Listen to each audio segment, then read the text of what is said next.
Okay, drifting toward war. The South begins to secede. I think they've tried everything they can concerning this issue of slavery to keep this from happening, but it's just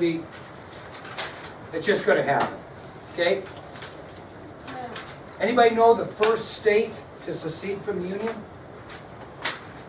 You know what secede from the Union means, first of all? What does secede mean? Break off from the Union, declare their independence from the Union. No, it wasn't Louisiana, although that's a good guess. And you'd think it might be because of the slave trade. Anybody know what state was the first state? They did it on December 20th of 1860. Anybody want to take a shot? Obviously a southern state, but not as deep as you might think. Nope. Not North Carolina. South Carolina. On December 20th of 1860, the state of South Carolina seceded from the Union, becoming the first state to do so.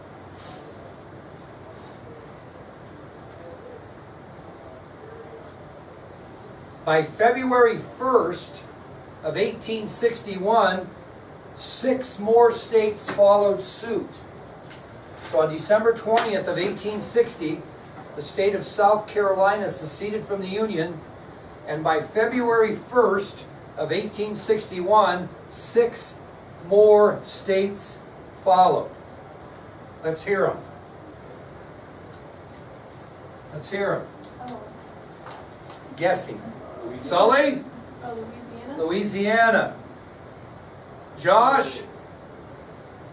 Georgia. Georgia. Okay. 4 more. Alabama, that a boy. Anybody got another guess? North Carolina. No, good guess. Virginia, no. Deep South states, mainly what? Arkansas. No, good guess. Florida. Florida. 2 more. Tennessee. Nope. Mississippi, atta girl. 1 more, the T state. Texas. Texas. So by February 1st of 1861, Texas, Louisiana, Mississippi, Alabama, Georgia, and Florida all follow suit. On February 8th of 1861, those 7 states established a temporary government at Montgomery, Alabama. On February 8th, 1861, those 7 states established a temporary government in Montgomery, Alabama. Anybody know what that new government was called? The Confederate States of America. So on February 8th, 1861, those 7 seceding states established a temporary government in Montgomery, Alabama, and the name of this new government was the Confederate States of America. Now, as soon as this Confederacy established itself, it did 3 things right away. What do you think the most common thing they did? If you have a new government, you got to have a what? Leader. So who was the new president they elected of the Confederate States of America? Jefferson Davis. Okay, so the first thing they did is the Confederacy chose a president, electing Jefferson Davis. Second thing they did, makes sense, is who owns all the federal arsenals and federal property in the South, technically? The United States of America. Well, once they seceded and set up that temporary government, elected a president, they seized all federal arsenals in the South and all federal property in the South and claimed it as their own. So the second thing the Confederacy did is they seized all federal arsenals in the South and all federal property in the South, claiming it for themselves. Now, what are they going to need to fight this war? What type of assistance? 2 types of assistance you need to fight a war. What? There you go. Financial assistance and military assistance. So the third thing they did is they reached out to England and France to see if they would help them in their cause of fighting for their independence against the United States.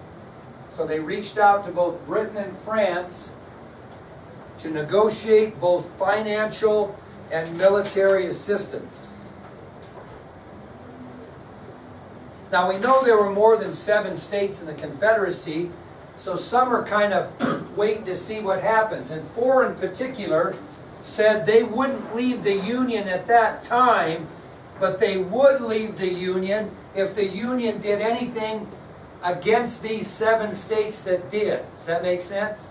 So there were 4 key states that said, hey, we're not going to secede unless you do something against those 7 states that did. So 4 southern states did not leave the Union at this time, but they stated they would leave the Union if the Union used any force against the states that already seceded. Those 4 states waiting in the wings were Virginia, Tennessee, you guys mentioned all these, so it was good, North Carolina, and Arkansas. So 4 states in the South said, hey, we're not going to secede yet, but we will secede if you take any action against those 7 states that did.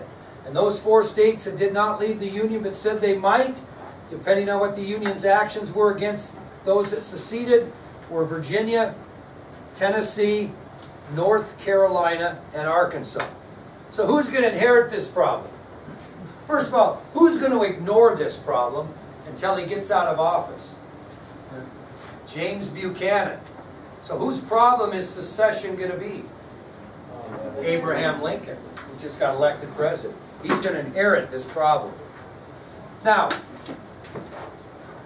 Buchanan serves out the rest of his term pretty much ignoring this, which probably most would do, and inauguration arrives, and Lincoln was sworn in as the 16th president of the United States, and during his inaugural address, he made these 2 things perfectly clear. So Inauguration Day comes about. Abraham Lincoln's going to be inaugurated in as the 16th president of the United States. He's inaugurated into office, and he gives his inauguration speech, and in that speech, he makes 2 things perfectly clear. Number 1, he stated that secession from the Union was illegal. If something's illegal, are you going to stand pat and do nothing? No. So he's made it clear that secession from the Union is illegal. So you can count on they're going to do something.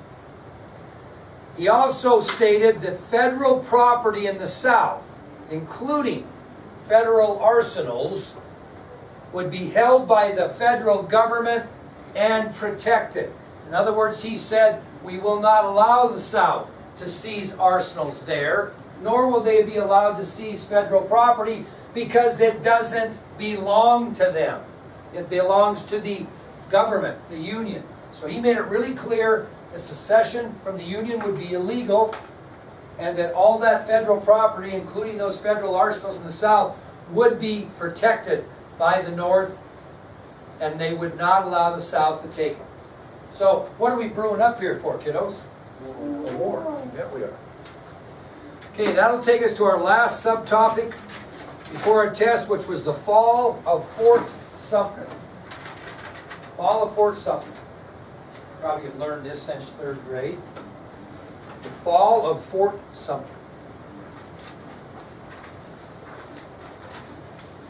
Now let's think about this a little bit before we get to this. When was a lot of this federal property and federal arsenals taken? During the latter stages of?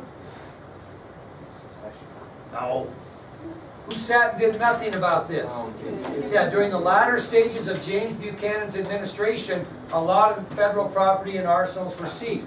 Lincoln's point was he wasn't going to try to go back and get the property that had already been taken during the Buchanan years. That would be fruitless. But he did state pretty clear that there were 2 southern military posts that the Union would protect at all costs. One was Fort Pickens in Florida, and what was the other? Fort Sumter, which was in South Carolina. So after he had taken office, President Lincoln knew that much federal property in the South had already been taken during the latter stages of the Buchanan administration, and he made it clear to the American people that the Union would not try to regain that property. But he also made it very clear that there would be 2 southern military posts that the Union would protect at any cost: Fort Pickens in Florida and Fort Sumter in South Carolina. After saying that, President Lincoln ordered U.S. Navy ships to Fort Sumter with supplies to protect that garrison. So after saying that, President Lincoln ordered U.S. Navy ships to Fort Sumter, which was a coastline fort, so to speak, with supplies. Now, if you wanted to take that fort and you heard rumor of this and you were the Confederates, what might you do? Well, you want to be ahead of the game. You've heard rumor they're going to send ships to protect Fort Sumter. Takes them a while to get there. So what might you do? What? Get there first. And that's what they did. When the Confederates heard of the news of U.S. Navy ships going to Fort Sumter with supplies, they immediately attacked the fort before the ships and supplies could get there. Good move. And that attack happened at 4 a.m. in the morning on April 12, 1861, when the Confederates opened fire on Fort Sumter. So at 4 a.m. on April 12, 1861, the Confederates opened fire on Fort Sumter, going to take the fort before the Union Navy could even get there. For 36 hours, Union Major Robert Anderson held out against that Confederate attack. For 36 hours, Union Major Robert Anderson held out against the Confederate attack. Unfortunately, he could hold out no longer than that and surrendered the fort to the South and marched his men out. He couldn't hold out any longer than that, so he surrenders the fort to the South and marches his men out. Now this is kind of interesting. How was this fought? How was this fought? Cannon fire. That's how they fought this for 36 hours. Boom, boom, boom, boom. As hard as it might be to believe, or ironically, not one life was lost in this fight for Fort Sumter. It would be the only battle of the Civil War in which no casualties occurred. Well, what did Lincoln do when he received news of the surrender of Fort Sumter? What did he do? He prepared for what? War. And how did he prepare for war? He asked for 75,000 volunteers in the North to enlist to fight against the Confederate States of America. He's going to prepare for war. He asked for 75,000 volunteers to leave their homes and enlist in the United States Army to fight against the Confederate States of America. Now this enlistment, if you enlisted, you were commit yourself for 90 days, which is how many months? 3 months.